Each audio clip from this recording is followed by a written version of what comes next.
Continuamos en Banda 3.0 y en este caso para hablar de algo que volvió al debate la semana pasada, de lo cual se leyó bastante durante todo el fin de semana en los diarios. Hubo declaraciones en este sentido también durante el fin de semana, de algunos que sin querer reafirmaron esto de lo que tanto se habla, ¿no? ¿Habrá reforma constitucional? No.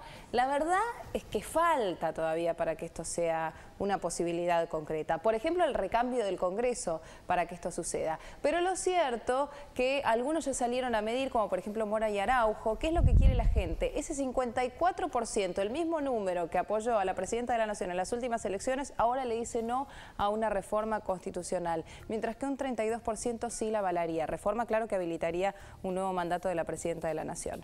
Nosotros estamos en nuestros estudios con los constitucionalistas Félix Lonigro, gracias por venir, y Alberto García Lema, gracias por haber venido a ambos. Bueno, en principio esto es una posibilidad concreta. Hoy, así como está el Congreso, no. Entiendo. No, claro, porque se necesitan para eso los 2 tercios para sancionar la ley que declara la necesidad de reforma, se necesitan 2 tercios. 2 tercios de los totales, a pesar de que eso es un tema de interpretación, pero de cualquier manera hay como una coincidencia en ese sentido y por lo tanto, bueno, el oficialismo no tiene en este momento 2 tercios en ninguna de las 2 cámaras, a pesar de que está cerca. Está cerca. Bueno, pero de todos modos se necesitaría, hasta el año que viene, por ejemplo, el recambio legislativo en este sentido, ¿no? Sí, claro, las elecciones legislativas de 2013 en este sentido van a ser muy importantes. Claro. Porque si se alcanzan los 2 tercios, el gobierno queda con la posibilidad de imponer una ley que declare la necesidad de reforma y convocar a una reforma. García Lema, ¿es saludable para las sociedades estas reformas constitucionales? La última dejó cosas positivas. Sí, yo creo que cuando se habla de una reforma constitucional hay que tener presente por lo menos 3 preguntas básicas, es decir, cómo se responde a 3 preguntas básicas, es decir, ¿cómo se hace una reforma constitucional? ¿Qué se hace? Es decir, ¿cuáles son los contenidos de una reforma constitucional? ¿Y para qué se hace? Es decir, ¿cuál es la finalidad de la reforma? El cómo, que sería el primero de los puntos, es muy importante porque es lo que permite llegar a un consenso o acuerdos suficientes para que una reforma constitucional tenga viabilidad, es decir, para que se consigan, como acaba de decir el doctor Lonigro, los 2 tercios de los miembros de cada una de las cámaras del Congreso, es decir, que hay que medirlas por separado, diputados y senadores, y fundamentalmente porque el cómo marca el espíritu de una reforma, es decir, si el espíritu es una reforma para la conciliación entre el gobierno y la oposición, es decir, las reformas pretenden, como tienen un sistema de permanencia para muchos años, es decir, están previstas para durar muchas décadas, es decir, mucho tiempo más allá del gobierno. Sí. Entonces, es muy importante el espíritu desde el cual se hace. Si se hace un espíritu de conciliación nacional, de acuerdo, de consensos entre gobierno y oposición.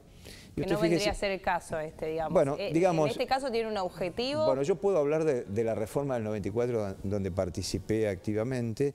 La reforma del 94 también fue muy debatida porque no se había apreciado de que en realidad lo que se discutió en el 94 se venía discutiendo desde hacía 10 años antes.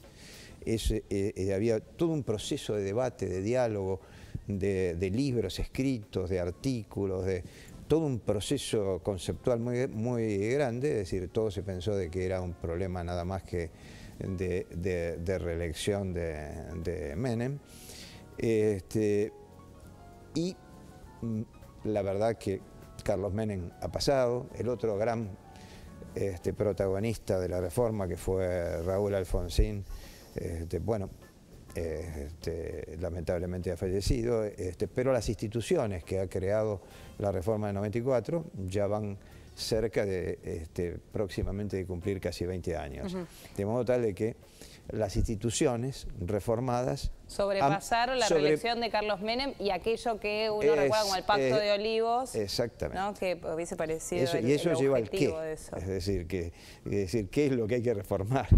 El poder a lo largo del tiempo necesita del límite para que, digamos, ese poder no termine pisoteado.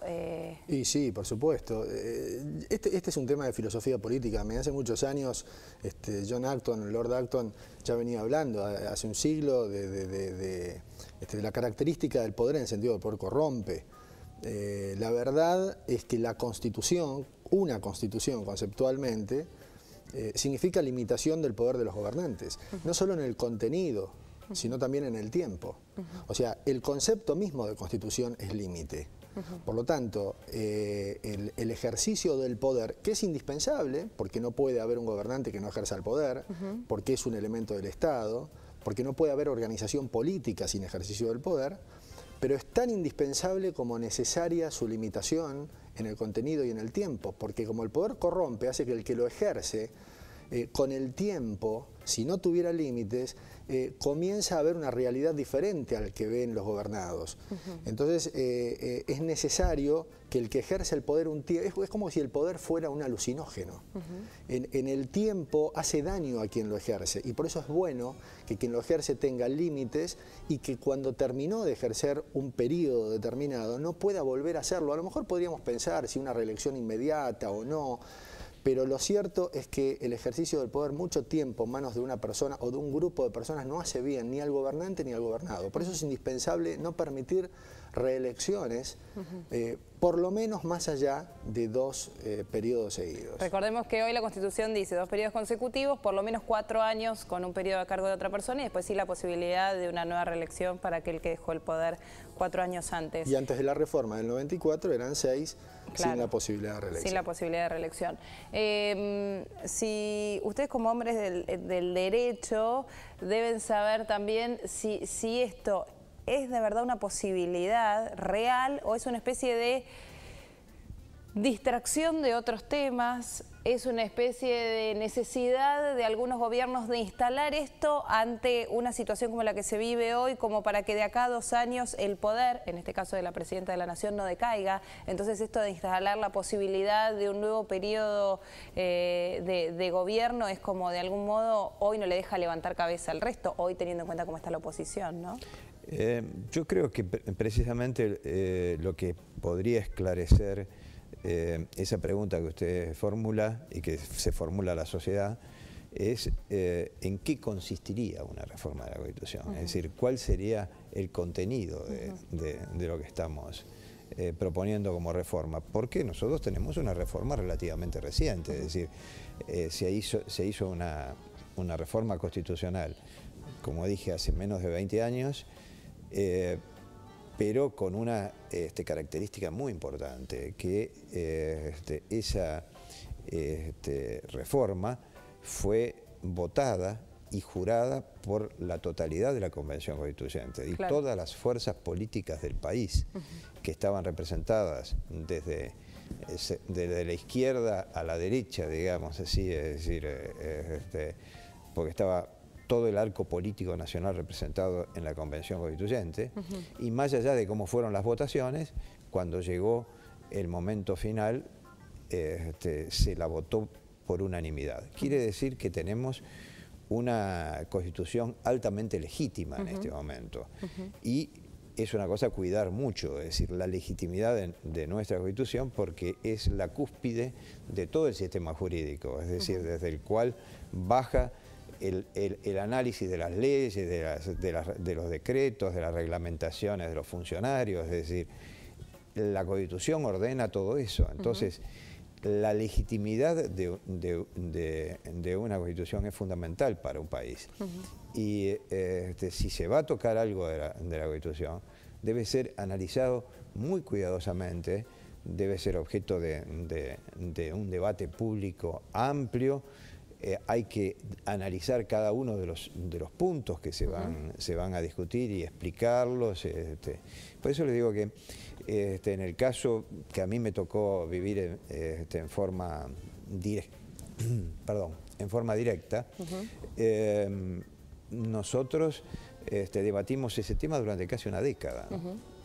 Entonces, porque Alfonsín lo puso en discusión, en debate entre el año 1985 y 1986, y recién se hicieron los acuerdos en el año 1993 y se terminó haciendo la Convención Constituyente en 1994. Es decir, si se mira todo ese tiempo, fue casi una década de debate, de análisis.